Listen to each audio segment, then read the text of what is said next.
అనంగనంగనంగనంగా ఒక అడవి ఉన్నదట. అడవి, చెట్లు, పుట్టలు, అన్ని రకాల జంతువులు ఉన్నాయట. ఉంటే చెట్ల మీద ఈ కాకులు గూళ్ళు పెట్టుకున్నాయట. కాకులు ఉంటాయి కదా, కాకులు, పావురాలు, పిట్టలు ఇట్లుంటాయి కదా. ఆ కాకులు చెట్ల మీద గూళ్ళు పెట్టుకున్నాయట. గూళ్ళు పెట్టుకొని గుడ్లను పెట్టినాయట.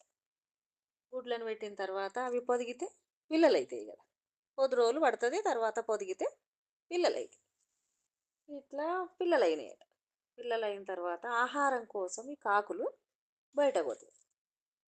ఆహారం కోసము కాకులు బయటకు పోయి అవి తిని వాటి పిల్లలకు ఆహారాన్ని తెస్తున్నాయట. అయితే ఈ లోపే ఆ చెట్టు మీదకి ఒక పెద్ద సర్పం ఎక్కుతున్నదట. పాము సర్పం ఎక్కి ఆ పిల్లలను తింటున్నాయట. గుడ్లను తినేస్తున్నాయి. పిల్లలు కాకుండా ఎంత గుడ్లే మొదలే ఆ ఉన్న గుడ్లను తినేస్తున్నాయట. పిల్లలు మొత్తుకుంటున్నాయట, భయపడి మొత్తుకుంటున్నాయట. ఇట్లా రోజు వాళ్ళు కాకులు పోయి ఆహారం తెచ్చే వరకు గుడ్లు మాయమైపోతున్నాయట. అది ఎందుకు ఇట్లా అవుతున్నాయి అని అనుకుంటున్నాడు. అనుకున్న తర్వాత ఒకరోజు ఏం చేసినాయంటే ఆహారానికి పోయినట్టు చేసి కొంత దూరంలో వేరే చెట్ల మీద కూర్చున్నాయట. ఎందుకు ఇట్లా గుడ్లు మాయమైపోతున్నాయి పిల్లలు కాకుండా అని అనుకుంటున్నాడు. అనుకోని ఆయనతో వేరే చెట్ల మీద పోయి నిలబడ్డాడు, కూర్చున్నాయట. కూర్చున్నాక ఆయన ఇంతట్లకు సర్పం చెట్టు ఎక్కిందట. చెట్లు ఎక్కి ఆ గుడ్లను తినేస్తుందట. అయ్యో ఈ సర్పం వచ్చి గుడ్లను తినేస్తుందా, ఎట్లా చేద్దాము అని ఆలోచనలు పడ్డాయట ఆ కాకు. కొద్ది రోజులు గడిచిపోయిందట. గడిచిపోయిన తర్వాత అక్కడ ఒక చెరువులాగా ఉన్నదట. ఆ చెరువుకు ఆ ప్రాంతంలో కొంచెం దూరంలో ఉన్న మున్సబు గారి భార్య కొంతమంది అక్కడ స్నానానికి వచ్చారట. స్నానానికి వస్తే వాళ్ళు నగలు ఉంటాయి కదా, ఆ నగలు పక్కకు పెట్టుకున్నారట. నగలు పక్కకు పెట్టుకున్నారు, కొంచెం అందుబాటులో పెట్టుకొని స్నానం చేసినట్టు. ఎందుకంటే ఆయన నీళ్ళలో పడతాయేమో, నీళ్ళలో పడిపోతే దొరికాయి కదా అని చెప్పి ఉద్దేశంతో వాళ్ళు ఆ నగలు కొంచెం ఒడ్డుకు పెట్టుకొని వాళ్ళు స్నానం చేస్తున్నారు.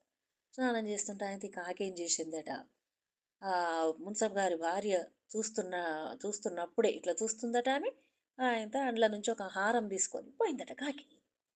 మున్సబ్ గారి భార్య చూసిందట, అయ్యో అయ్యో అయ్యో నా హారం పోతుంది, నా హారం కాకెత్తుకపోతుంది, నా హారం కాకెత్తుకపోతుందని అరచుడు పెట్టిందట.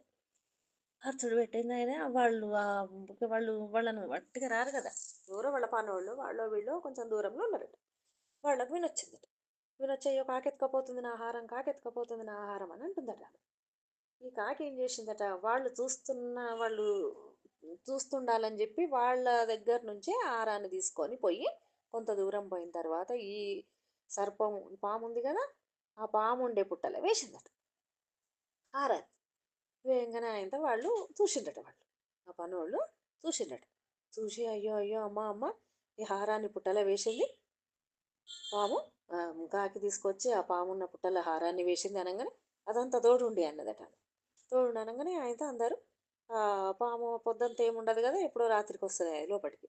ఆ పాము లేదని అనుకొని ఆయనతో మొత్తం ఆ పుట్టనంతా తోడేసిండట. తోడేసి హారాన్ని తీసి ఆమెకు ఇచ్చేసిండట. అయితే ఇక మళ్ళీ ఆ పాము వస్తుంది సాయంత్రం కాగానే. ఆ పాము వస్తే అక్కడ పుట్టలేదు, పుట్ట తోడేసి ఉన్నది, పుట్టలేదు. ఆ పాము అక్కడి నుంచి వెళ్ళిపోయిందట.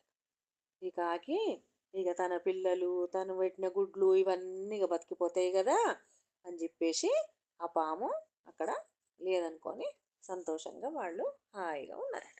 కథ కంచికి మనం ఇంటికి.